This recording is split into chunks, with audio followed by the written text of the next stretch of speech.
Washington, D.C., October 1953. Autumn had settled gently over the city, and the streets of Georgetown were lined with trees, shedding leaves in shades of gold and deep red. Inside a quiet townhouse, a family sat down to dinner. Thomas Whitmore adjusted his chair slightly as the plates were set on the table. Across from him sat Richard Hartwell, his father-in-law, carefully carving a piece of roast with practiced hands. The conversation was ordinary, drifting through Thanksgiving plans, a neighbor's new car, and the weather turning colder sooner than expected, with nothing in the room hinting at secrets or danger. There was nothing about secrets or betrayal, and nothing that would suggest this quiet dinner table sat at the center of a national security catastrophe. Thomas had been married to Richard's daughter for 7 years.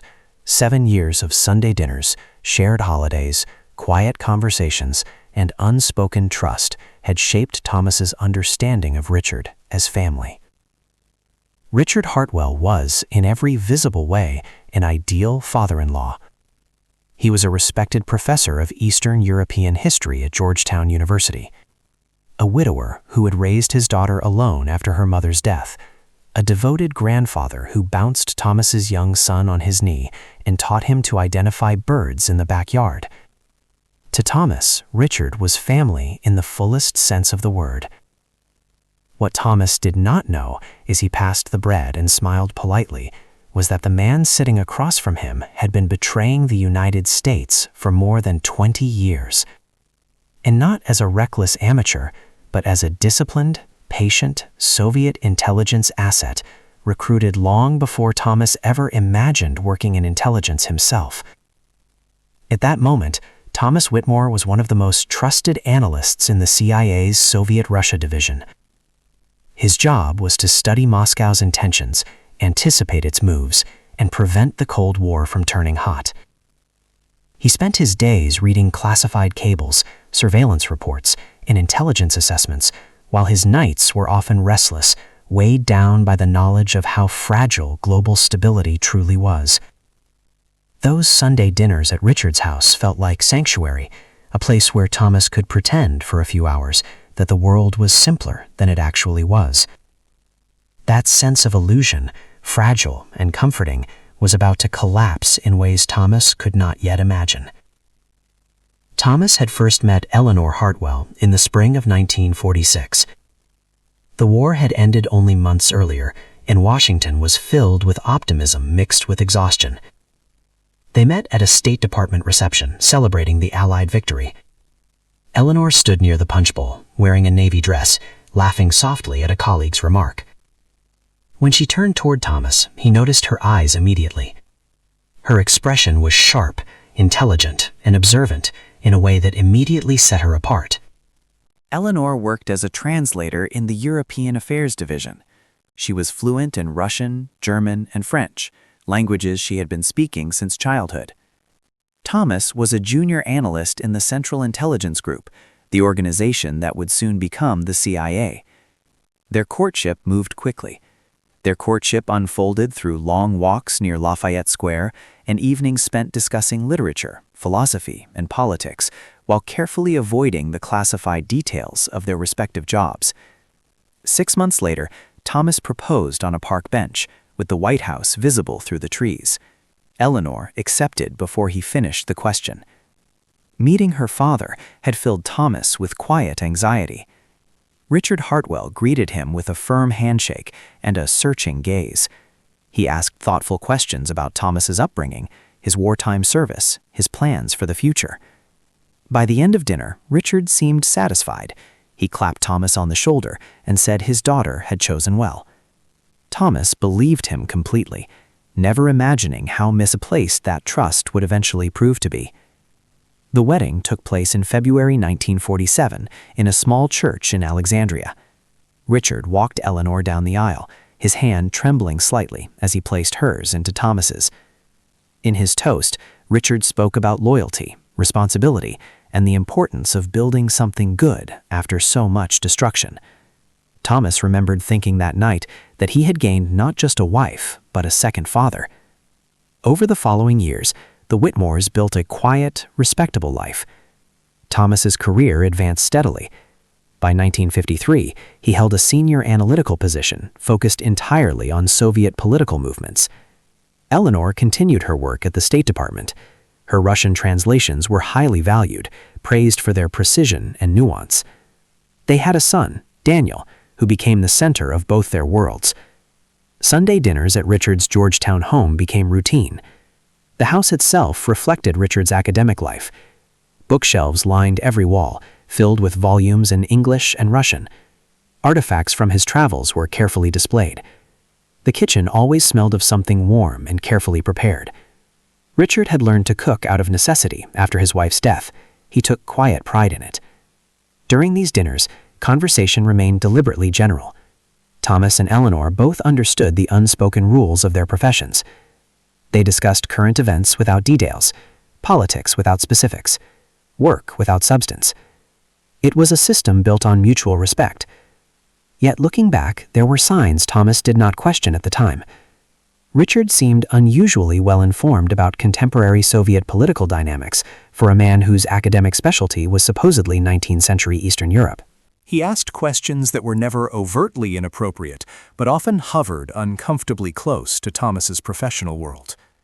Thomas always deflected. Richard always laughed it off.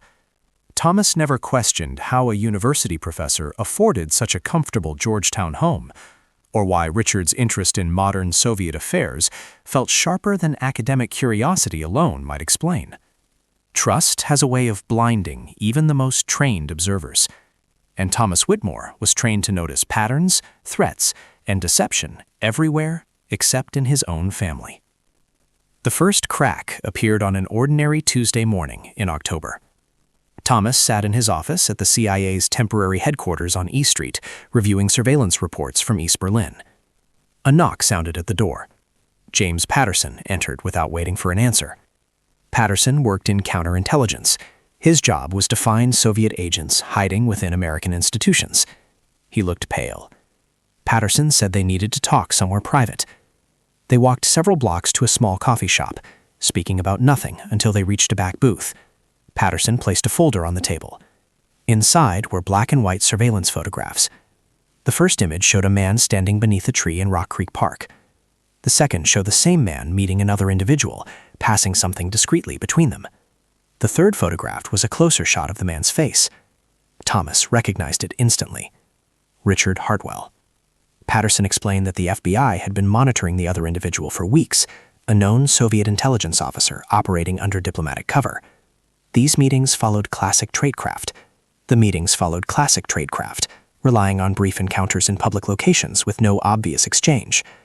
The Bureau believed Richard had been active far longer than the past year, possibly decades. Thomas felt his stomach turn. He asked if Patterson was certain. Patterson nodded. The FBI wanted CIA consultation before making arrests. They had not known of the personal connection until Patterson recognized Richard from a Christmas party at Thomas's home 2 years earlier. Thomas sat silently, staring at the photograph. Every memory of Sunday dinners, quiet conversations, and family laughter collided violently with the image in his hands. The Cold War, it seemed, had been sitting at his dinner table all along. The arrest took place on a quiet Tuesday morning, carried out with the kind of precision and restraint favored by federal investigators who preferred conclusions without spectacle. And when agents arrived at Richard Hartwell's Georgetown townhouse just after sunrise, everything unfolded exactly as the investigation had predicted.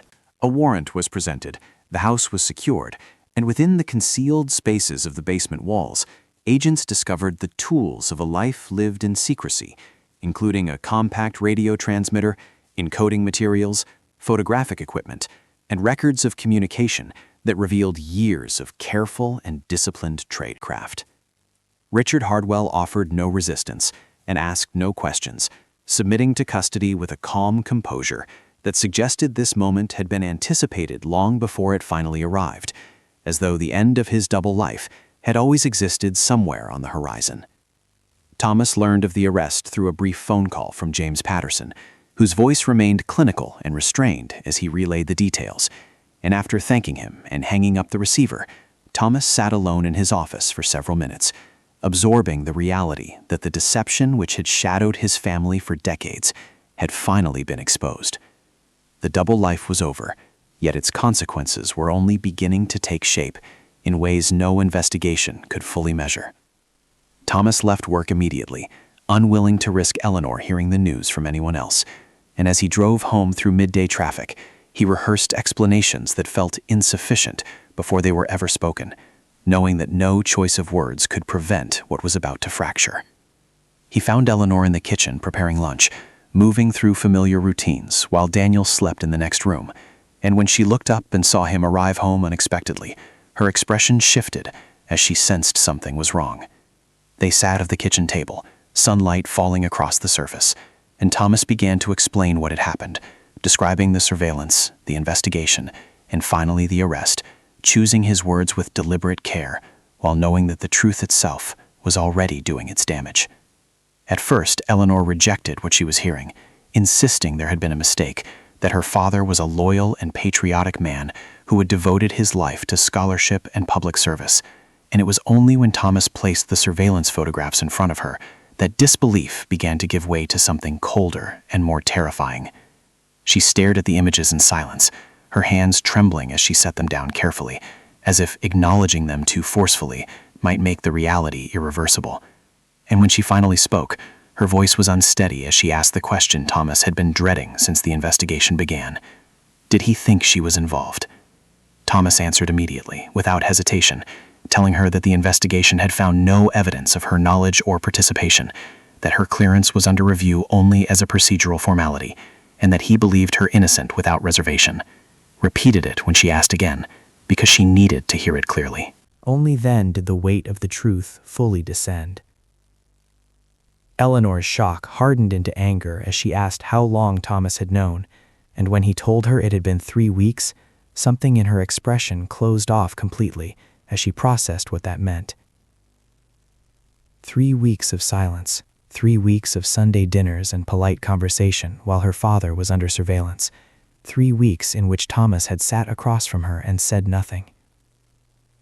Thomas explained that he had been ordered to maintain secrecy, that revealing anything could have compromised the investigation, and that his silence had not been a choice so much as an obligation, but Eleanor rejected the explanation, telling him he should have trusted her anyway, and accusing him of choosing loyalty to his agency over loyalty to his wife.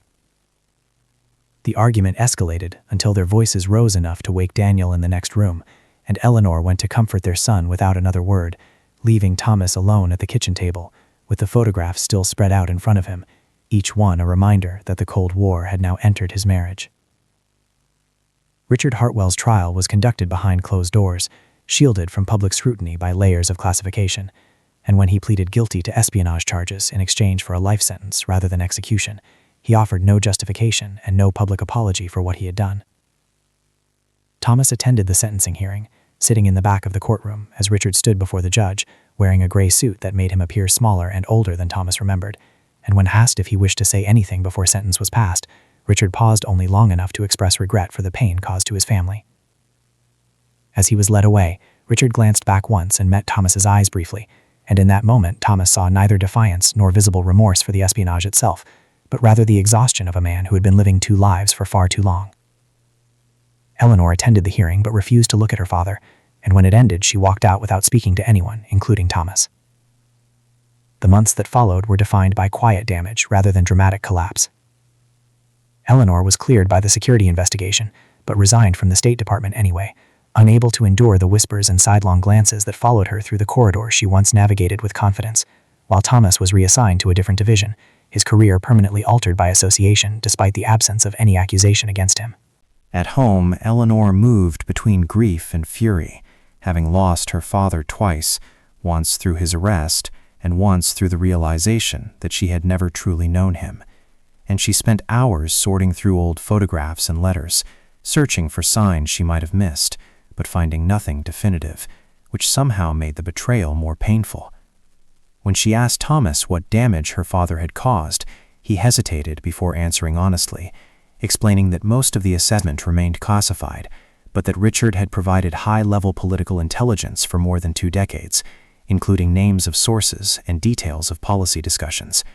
And when Eleanor asked whether people had died because of her father's actions, Thomas admitted that intelligence networks had been compromised, and operations had failed, even if the full extent could never be traced. She did not ask again, as if she already understood that no answer could undo what had been done. In early spring, Eleanor received a letter, forwarded through official channels, and although she stared at the envelope for days before opening it, she eventually read it late one night while Thomas was at work. Richard's handwriting was instantly recognizable, and the letter itself was brief, stating that he understood if she never wished to see or speak to him again, that his actions were indefensible, and that he offered no defense for what he had done. He explained that his recruitment had occurred long before she was born, during his years in Moscow as a young and idealistic student, and that he had spent decades trapped by decisions made in his 20s, attempting unsuccessfully to extract himself while facing threats of exposure that left no clean exit. Most importantly, he insisted that he had never used her or her security clearance, claiming that protecting her had been the one moral line he refused to cross. And he ended the letter by saying that his love for her had always been genuine, the truest part of his life.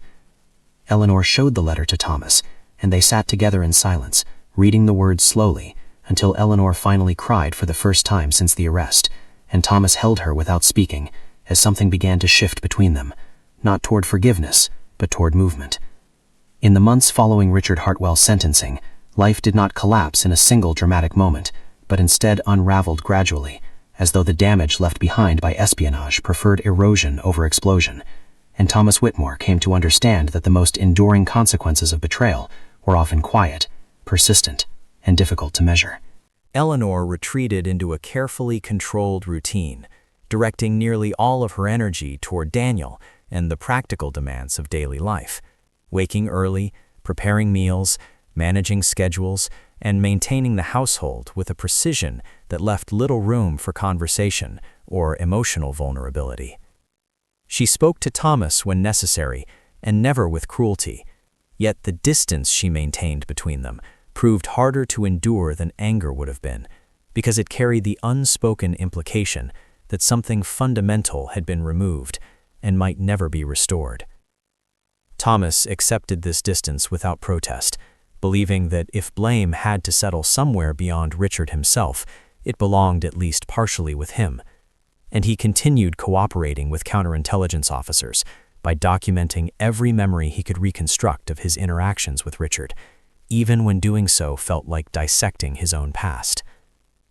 The damage assessment concluded that Thomas had never knowingly disclosed classified information, but that over time he had provided contextual fragments that could have been valuable to a trained intelligence officer. And although the reprimand he received carried no public consequences, it altered the trajectory of his career in ways that could not be reversed. Opportunities narrowed, promotions slowed, and his name became permanently associated with a case that would never fully disappear from confidential files, leaving him professionally useful, but no longer invisible. Eleanor faced a different reckoning, one without formal procedure or resolution, as she revisited memories from childhood and adolescence in search of clarity that never fully arrived, forcing her to confront the possibility that some questions would remain unanswered indefinitely. She remembered learning Russian at an early age, sitting at the kitchen table while her father corrected her pronunciation with gentle patience. And she wondered now whether those lessons had been expressions of paternal pride or the earliest stages of preparation for a future he could never openly acknowledge. She recalled family trips to Europe, academic conferences, and evenings spent listening to her father speak passionately about history, moments that once felt enriching, but now seemed charged with a significance she could not easily define. What troubled her most was not the certainty of deception, but the absence of definitive proof, because uncertainty required her to hold two conflicting truths at once: that her father had loved her deeply, and that he had also lived a life built on systematic betrayal. Thomas observed this process from a careful distance, offering support when it was welcome and restraint when it was not, slowly learning that some injuries resisted direct engagement and required time rather than answers. Daniel, still too young to grasp the reality surrounding his grandfather, became an emotional anchor for both of them, and they explained Richard's absence by saying that he was ill and living somewhere he could be cared for, an explanation that satisfied him and postponed a truth neither parent was prepared to introduce. Eleanor could not bring herself to visit her father in prison, unable to imagine sitting across from him in a monitored room under the watch of guards, exchanging polite conversation while the weight of betrayal hung unspoken between them. She postponed the decision repeatedly, uncertain whether such a meeting would offer clarity or simply reopen wounds that had barely begun to close. Thomas returned to work each day and immersed himself in analysis and routine, finding a strange comfort in the predictability of intelligence assessments that at least followed recognizable patterns, even when they described a world governed by deception. He reminded himself that the Cold War was not personal, even as it continued to feel that way, and that the responsibility he carried as an analyst remained unchanged, regardless of how deeply global conflict had penetrated his private life. The letter Richard sent months later altered the emotional landscape in ways neither Thomas nor Eleanor fully anticipated, not because it absolved anything, but because it introduced a complexity that resisted simple condemnation. Its tone was reflective rather than defensive, restrained rather than apologetic, and marked by an acceptance that no justification could redeem what had been done. Richard described his recruitment in Moscow during the late 1920s as the result of idealism and arrogance, a belief that history could be shaped through commitment and sacrifice, and he admitted that once the reality of the system revealed itself, withdrawal became impossible without destroying everything he had built. He wrote that attempts to distance himself were met with reminders of vulnerability and exposure, and that over time, compliance became less a choice than a condition of survival. Most significantly, he insisted that Eleanor had been the one boundary he refused to cross, stating that no instruction, threat, or incentive had ever convinced him to use her position or access, and that protecting her innocence had been the final moral line he still recognized. The letter did not ask for forgiveness and did not attempt to explain away the damage, but instead stated what he believed to be true and left the burden of interpretation with his daughter. Eleanor read the letter repeatedly, sometimes alone and sometimes with Thomas beside her, and while it did not restore trust or erase anger, it allowed grief to surface in a way that had previously felt impossible. For the first time since the arrest, Eleanor cried openly, not only for the father she had lost, but for the version of him she could no longer hold without qualification. And Thomas understood that grief, unlike rage, created space for movement rather than paralysis. Gradually, they began speaking again in the evenings, cautiously at first, and then with greater honesty, discussing not only practical matters, but the emotional weight they had each been carrying in isolation.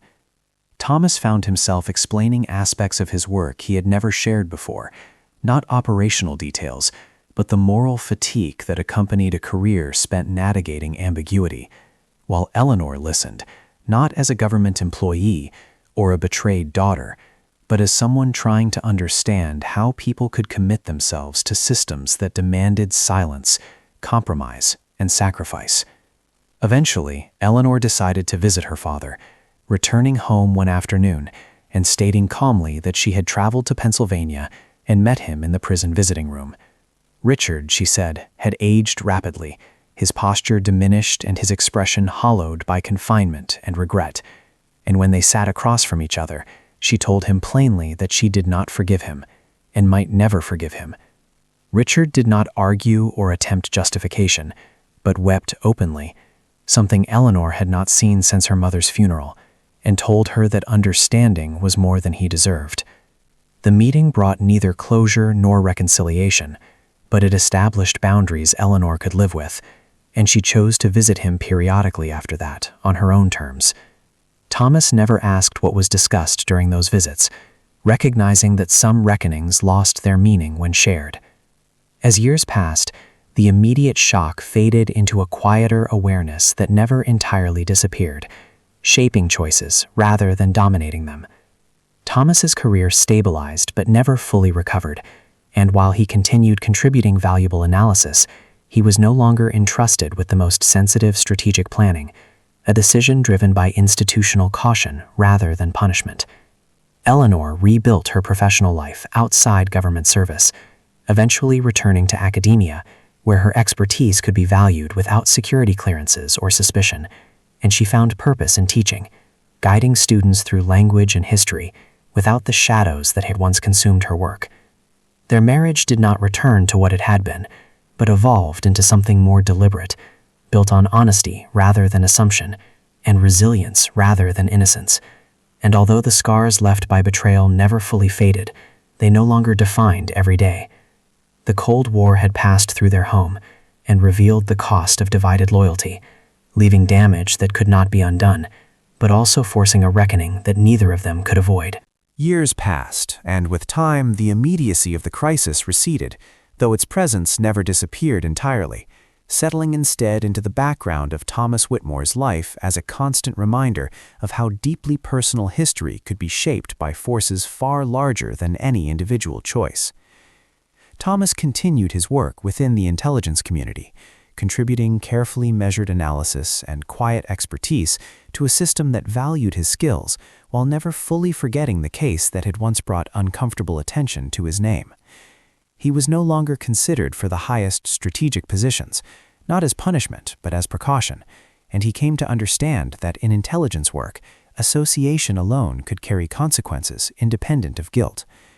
Rather than resist this reality, Thomas adapted to it, finding purpose in the steady accumulation of small analytical contributions that rarely made headlines but helped prevent larger catastrophes from unfolding. In that quiet consistency, he found a measure of peace.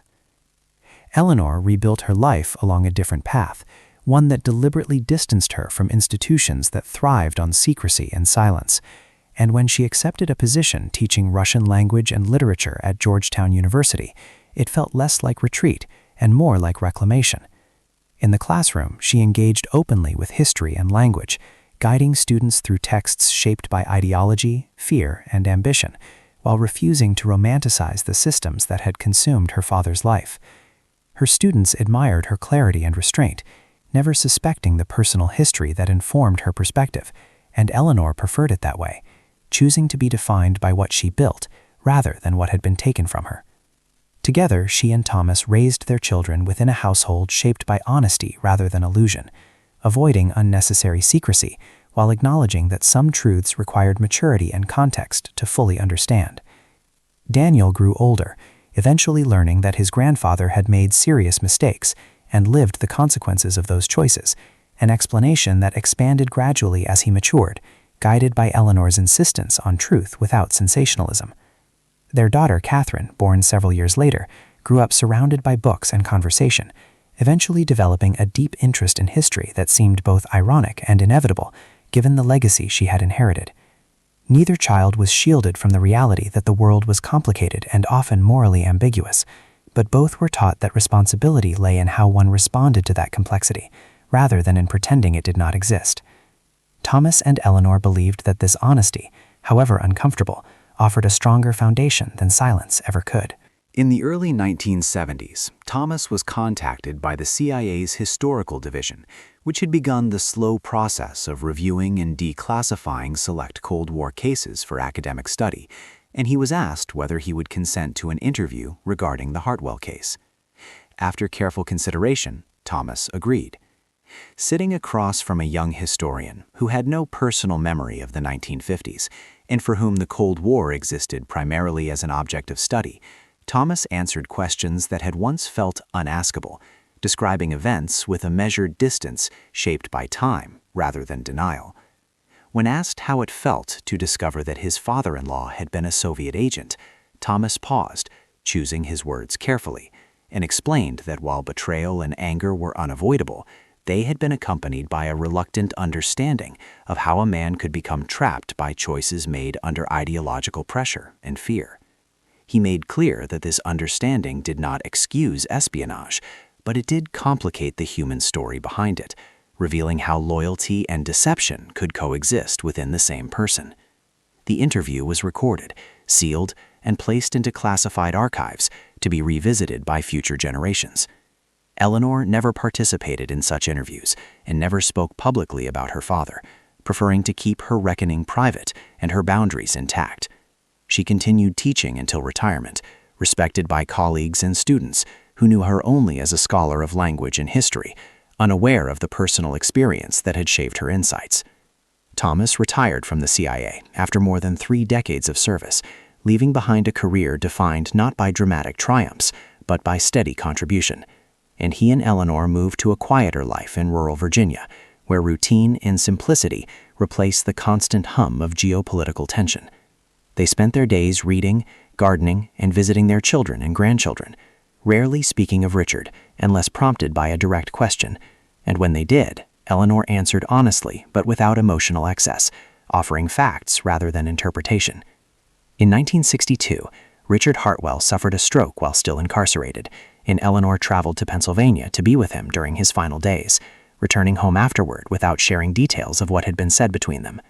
The funeral was small and understated, attended by a handful of former colleagues who remembered Richard as a brilliant academic, and Thomas stood beside Eleanor as the casket was lowered into the ground, recognizing the strange finality of burying a man who had occupied so many contradictory roles in their lives. There was no mention of espionage in the service, no acknowledgement of the damage he had caused, only the relationships that had mattered most to those who remained. Years later, Eleanor would choose to be buried beside her father, a decision she made deliberately and without explanation, as if acknowledging that love and betrayal could not always be neatly separated, even in death. Decades after the events that had reshaped his life, Thomas attended an academic symposium on Cold War intelligence, where the Hartwell case was discussed clinically by scholars, analyzing tradecraft, recruitment patterns, and damage assessment. Listening from the audience, Thomas heard his own past reduced to terminology and frameworks, and he understood the necessity of such analysis, even as it stripped away the emotional cost borne by those who had lived it. When a former counterintelligence officer added that Richard Hartwell had eventually provided information leading to the exposure of additional Soviet agents, Thomas learned this detail for the first time, and he wondered whether that act represented pragmatism, remorse, or a final attempt at redemption. The answer, he realized, no longer mattered. Late in life, Thomas visited the cemetery where Richard and Eleanor were buried, standing between the 2 headstones and reflecting on how completely the Cold War had shaped the most intimate aspects of his existence. He understood that he had never forgiven Richard in any formal sense, because forgiveness implied a moral authority he did not claim, but he had reached a form of acceptance rooted in recognition rather than absolution. Richard Hartwell had been a Soviet agent, and he had also been a loving father and grandfather, and both truths existed simultaneously without canceling each other out. That contradiction, Thomas concluded, was the true legacy of the Cold War, a conflict fought not only between nations and ideologies, but within ordinary lives, quiet homes, and family relationships that carried consequences long after the headlines faded. As Thomas left the cemetery and walked back to his car beneath trees shedding autumn leaves, he recognized that the world continued on, indifferent to the secrets beneath it, and that understanding, rather than certainty or closure, was sometimes the only resolution history ever offered.